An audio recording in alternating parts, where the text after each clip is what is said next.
Good day, fellow champions of inclusion. I am AA Ron, and this is the Inclusive Dad podcast, where we explore inclusion and make it practical. Before we dive in, don't forget to subscribe, rate, or review the show on your favorite platform. We truly appreciate your feedback and would be honored if you shared the podcast with friends and family who might benefit. If you want to support us in our mission, please click on the link in the show description. Today, my guest is Kristof Morrow. Welcome to the show. Well, Jacob, thank you for having me, Aaron. You're very kind. Why don't you Shakespeare. start us off by telling me a little bit about yourself? Shakespeare. Well, I'm originally from Texas. I'm an award-winning journalist, photographer, and I've written a few books. Shakespeare. I have Tourette's, which is quite disabling. Uh, and I live Shakespeare. I live in South Carolina, and I'm a disabled veteran also. Okay. Yeah. Shakespeare. Um, I apologize. I don't know a lot about Tourette's. Have you had Tourette's your whole life, or Not Shakespeare. It didn't actually start until I was 19 and I was in the Navy. okay? But then it escalated. It was episodic for a while until I was about 25, and then Shakespeare. It became very consistent and reliable in its manifestation, and it escalated in its intensity from there Okay. on. Yeah. Okay. Thank you for your service, by the way. Oh yeah. So Thanks. yeah, my show is about inclusion. So my first question is, what is your definition of inclusion? Hmm. Shakespeare. Well, it's about anticipating the needs of everyone. Shakespeare. Shakespeare. For me, it's kind of hard for me to be in public spaces for a long time. If I'm in one space and where people are counted on to be quiet, like stand up comedy shows, movie theaters, anything like that. They're tough for me. Shakespeare. They might.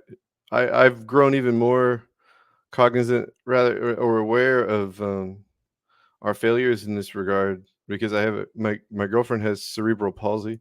Okay. She's in a wheelchair, and it's really hard for us to we have to we have to plan ahead a little bit everything we Yep. do to get around Shakespeare.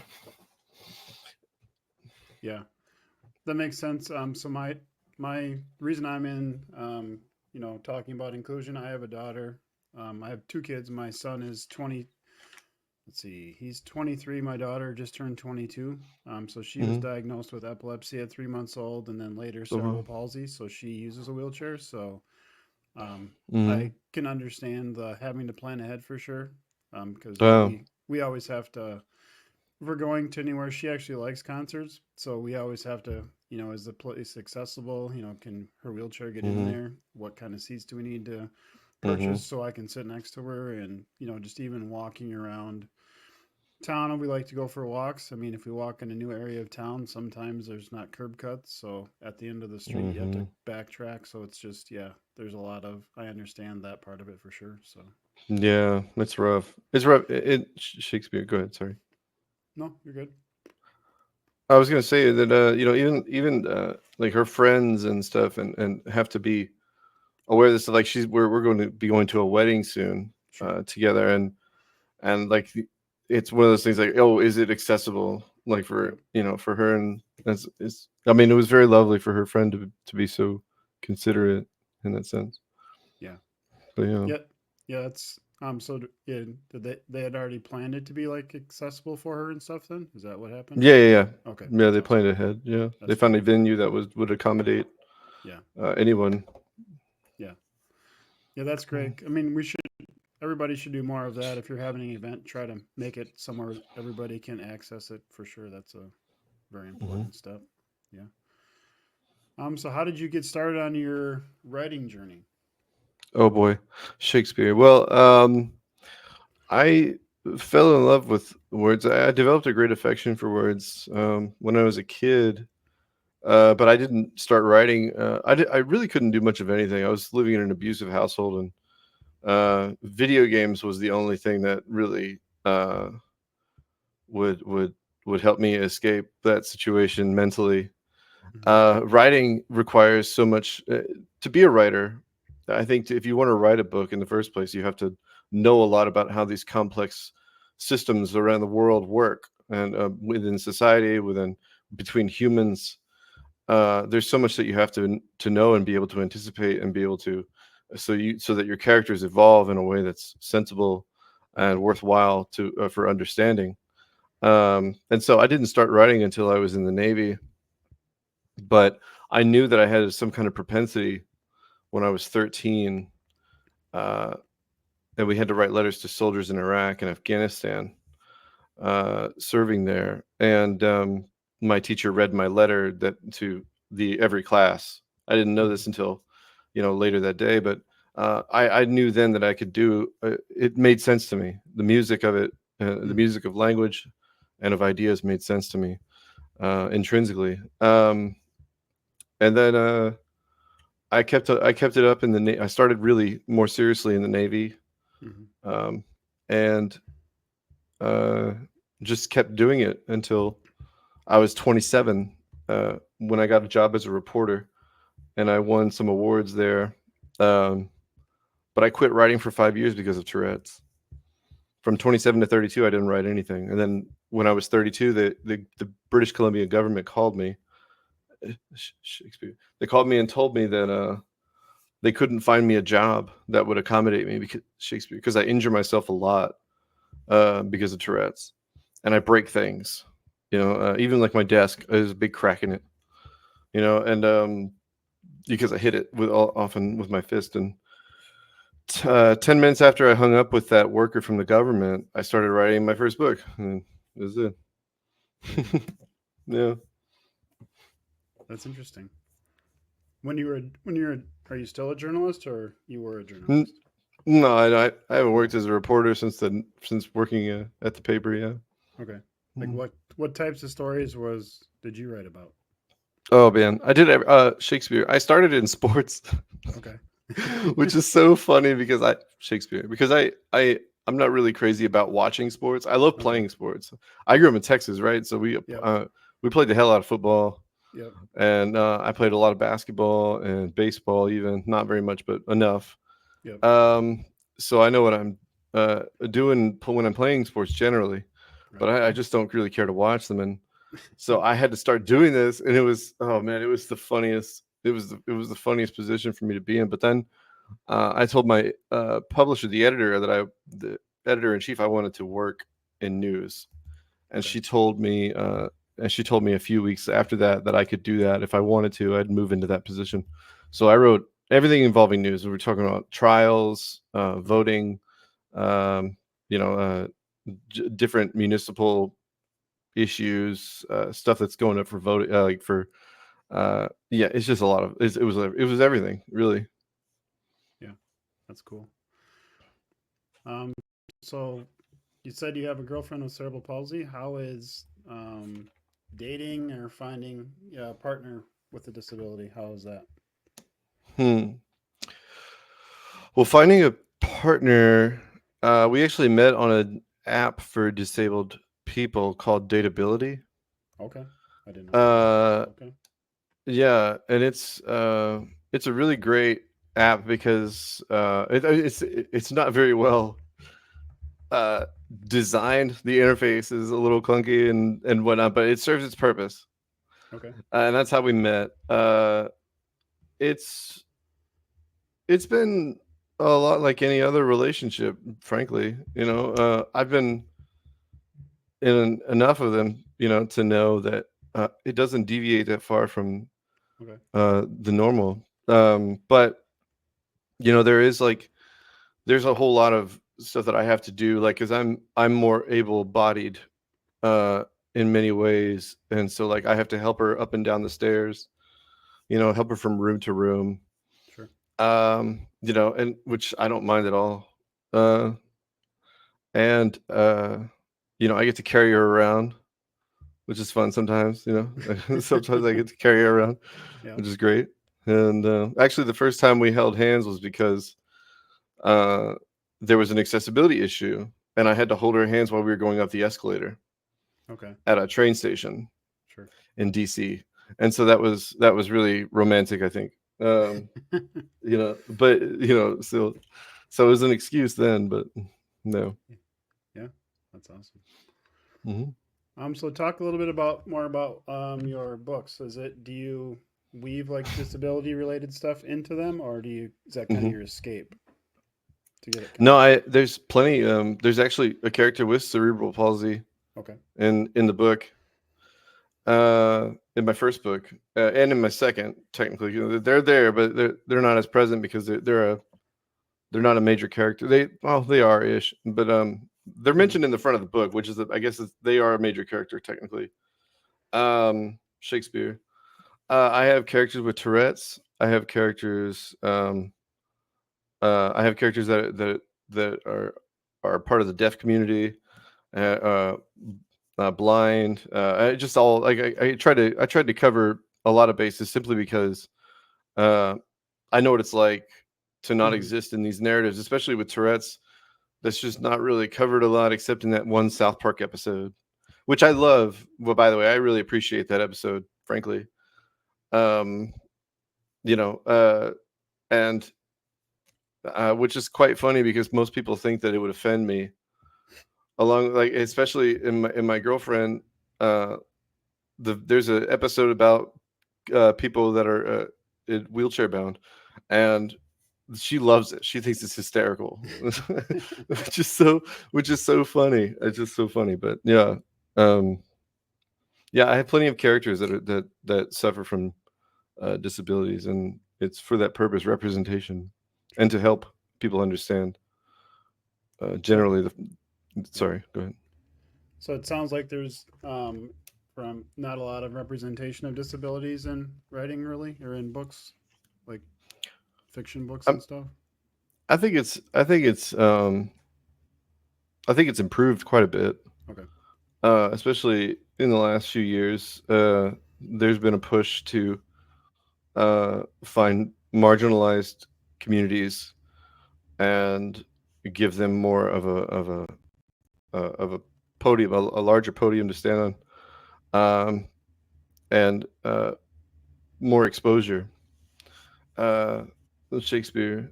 So it's you know, as a white guy, um, it's been a long time running. We've had a lot of access to Yes. publications and so on, but being a disabled veteran being and having Tourette's and a number of other conditions, like schizotypal personality disorder, and a number of others that lead me to have been marginalized. It helps. It helps that I can contribute to the conversation, at least in a helpful way, uh, Right. more so than if I were, you Right. know, 20 years ago when I didn't really know what was going on. Yeah, for sure. Hmm. Have you been able to connect with other authors with disabilities and find others Hmm. that do that? Hmm. Um, I've more so connected with people just with disabilities in general. Okay. Not a lot of writers. I've connected with a lot of queer writers. A lot Okay. of people member to the gay community, the LGBTQIA plus. They very lovely people. But not so much like this. I don't know where they. I mean, I don't know where they congregate. If they congregate, if they congregate, if we're supposed to congregate somewhere, I don't know where the meeting is happening. Okay. Yeah, That's interesting. Shakespeare, Okay. Shakespeare, Shakespeare, Shakespeare, Shakespeare. Yeah. Mm. That's interesting. Because I mean, I know I've seen on like social media talk about if there's movies that have a character with a disability, talk about having Mm. somebody with a disability actually be the actor for that. So that's interesting. Is there a lot of books where they have you said there isn't a lot of books with representation, so it must be yeah either not yeah that's interesting. Hmm. I wanted to ask you, Aaron, if, like, how did you come up with the the inclusive dad notion? Like, what really propelled you into making the show Yeah. in the first place? So what I mean My daughter, like I said, has cerebral palsy and epilepsy, and early on, Mm, she was. I didn't know anything about disability. I, growing up, don't remember people, the word disability being used, seeing people in wheelchairs, anything like that. mhm. So she was born and just kind of went along the schools based on her needs and her IEP and stuff. They sent her to a segregated classroom across town. Oh yeah. So then found out about inclusion. So have been fought her whole career to get her more included and more included. So that's kind of where my the inclusive dad piece came in. And then a couple of months ago, I was on a number of podcasts as a guest, and people kept asking like, "Hey, when are you going to start your podcast?" The first time I was like, "Well, that's kind of interesting." Second one's like, "Okay," and then third one's like, "Well, it keeps coming up, so let's throw it out there, see what happens." So one day on Threads, I threw out on there just, "Hey, thinking about starting a podcast for talking about inclusion with people with disabilities or caregivers or parents." And had like almost 100 people within 24 hours comment that they'd want to be on the show. So I'm like, "Hey, let's do this." So that's kind of how it got Wow. started. So just really wanting to talk about inclusion. I know, like, talk people such as yourself, hear stories, and just Mm, get awareness and talk about it. Because just I've had several people already just by me sharing my story, they've felt able to share their story and stuff. So that mhm, empowerment. So just wanting to get that out there and talk about inclusion, because especially for my daughter, she has cerebral palsy, epilepsy, uses a wheelchair. So like I said, she was kind of siloed into, this is where you need to be in school, and just trying mhm, to bring that up. That means still now, 50 years after the law was passed for people with disabilities to to be in school, like there's still people with her level of need where they're kind of segregated. They are segregated still, in my opinion. So just talking about it, and there are the research is out there where everybody can be included. So let's just, why isn't it happening? How can we move towards that? So just wanting the conversation to get out there. yeah, that actually reminds me of two things. I watched a documentary recently about the legislation that was passed, Okay. 50 years ago or so. Yep. And the woman that was basically the tip of the spearhead. I Yep. cannot for the life of me remember her name, but I know she passed away recently. It's Judy Uh, Judy Human Judy Heman Judy, yeah, Yep. yeah, Yep. she was extraordinary, woman. My girlfriend actually has a signed thing, an award that was named after her, uh, Okay. that was given to her because she started a accessible. It's called Access Able, and at Okay. Notre Dame when she was going to school there, and Shakespeare. My girlfriend told me about. Her name is Monica. She told me that like you said, like your daughter, how she was put into a classroom, a segregated classroom. So was my so was Monica, and Okay. she ended up being valedictorian. um but before that, she was dealing with so much prejudice in terms of like, and so, but from the instructors, from the teachers themselves that were part of like the special, you know uh special kids program or whatever. Yep. It's really quite absurd. She told me how much they mistreated the children, that were Right. in those programs, and how Yes. she knew that she had to be very, you know uh accommodating to them. She had Right. to be like the as little difficult difficulty as possible, give them as little fewer issues, just to succeed, just Right. to be treated well. Yeah. Mm. That's interesting. Yeah, my daughter. So she's also somewhat nonverbal. Like, I can understand her because I've known her whole life, obviously. But like, if you would Mhm. talk to her, you might struggle. So yeah, that was always kind of a worry, especially when she wasn't in general education classes. Like, she's in that class, she can't tell me everything that's going on. So it was always kind of a worry that stuff could be Wow. happening, because you hear. I mean, on the news you hear like the bad stuff. So then it gets in your head like all this crazy stuff happens, and then you kind of get worried about it as a parent. So yeah, Mhm. that definitely. So what did your girlfriend eventually like get out of like the special ed classrooms into more gen ed then, or Yeah, I okay, Yeah, she did, and that was later on. I think in high school and stuff, Sure. but before that, yeah, she was put into special education classes, Yeah. which is absurd because she's very very smart. She's trying to go to med school, so Yeah. no, Yeah. It's something about like, yeah, the combination of what my daughter qualifies under multiple categories for an IEP. So just that combination is, that's the placement they thought she should go to. And it's like, that's not how it's supposed to work. But like I said, I no, didn't know anything about it. So you just go along with what school says until you find out differently and then try to do no. better. So that's all you can do. I mean, you think they're the experts, like Yeah. you conform like your view to whatever they say because Yep. do you think they deal with this all the time? But they don't. Yeah. They don't. They're just as they're even more clueless and prejudiced to their own biases. Yeah. It's just a really unhelpful situation. Parents, and it's one of those situations where parents know best. Like parents know far better than Yeah. they just do. Yeah. So, I mean, I always tell, I help families, navigate the IP process and just wanting to share my story and all the things that I came across that nobody told me about. So just one thing I always tell parents is just like, if in your gut it feels like something's wrong or you have a question, like don't let other people, especially school or doctors, like minimize that or make you think you're crazy. Just if Hmm. something in your gut's telling you something's not right, I mean, question it, ask Yeah. questions, and always follow your gut because yeah. But I mean, I grew up, and I can't really pinpoint where it came from, but just no, don't question doctors, don't question teachers. They know better than me for some reason.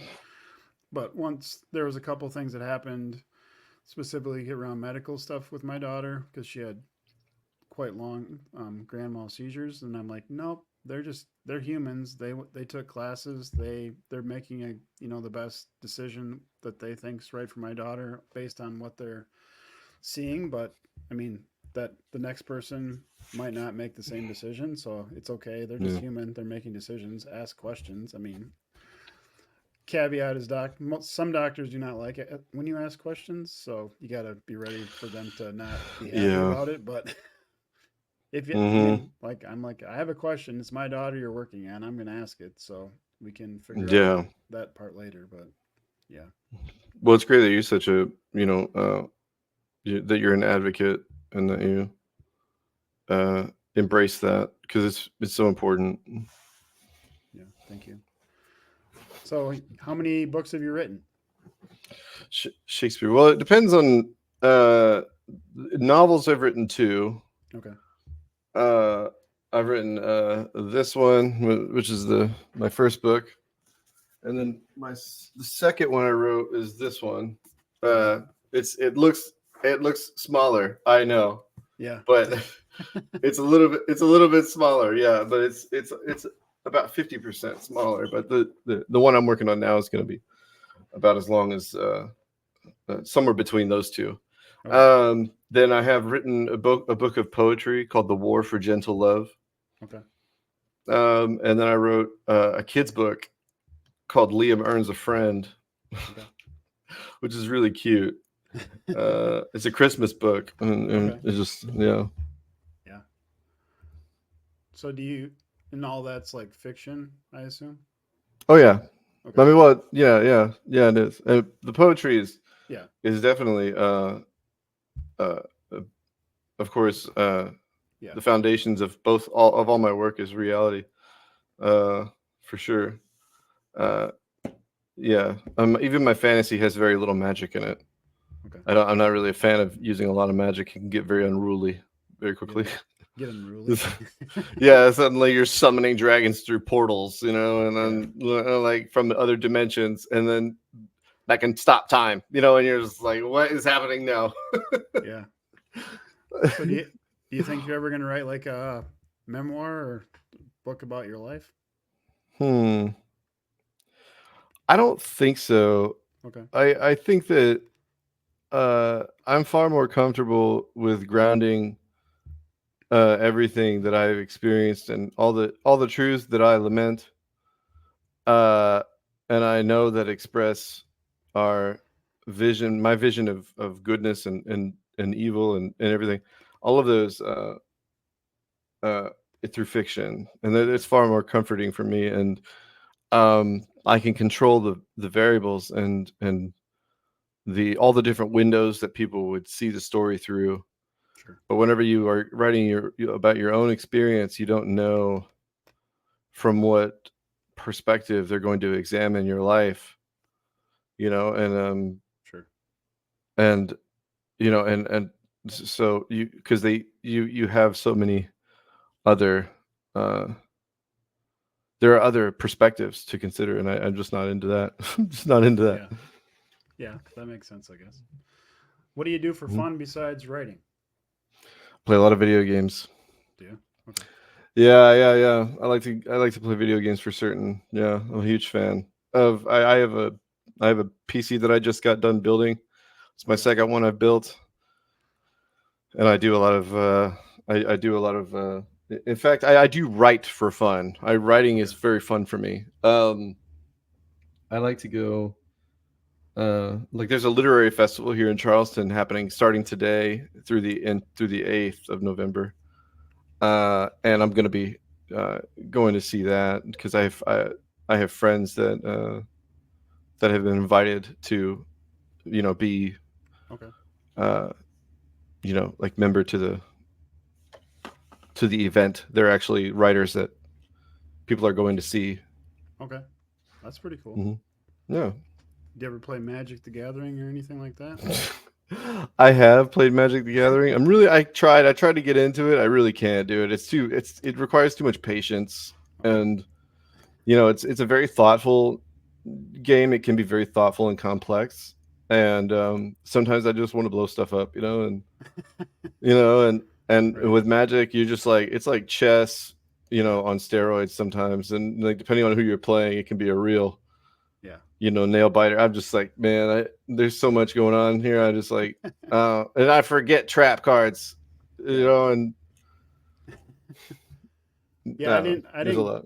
I still play it a little bit, like on Magic the Gathering Arena online, because I mean I don't have Yeah. really I have time to do like the paper version, but yeah, so I still do that a little bit. But yeah, it's I now they're just printing off so many new sets, so you can't keep up with all the cards, so it's hard to like buy Mm-hmm. them all and make a new deck. And yeah, yeah, Mm-hmm. but And they're but now I themed after stuff. Like they're yeah themed after things like Assassin's Creed, yep Fallout. yep that's what Like they're they doing have now. Yep so many. yep Yeah, which is fine, I guess.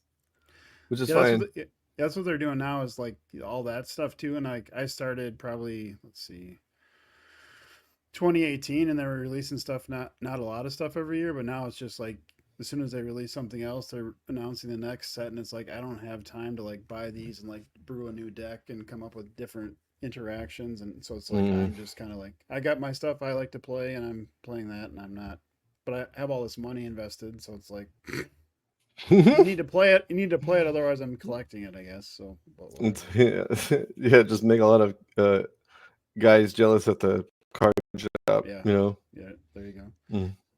What is one tip you can share today to help our listeners be more inclusive? So just something simple that starting today they can just do to be more inclusive. Mm. Well, I think it would be to uh, the funny things that people that end up using something called I don't know I think it's a Dutch term, but they're called elephant trails.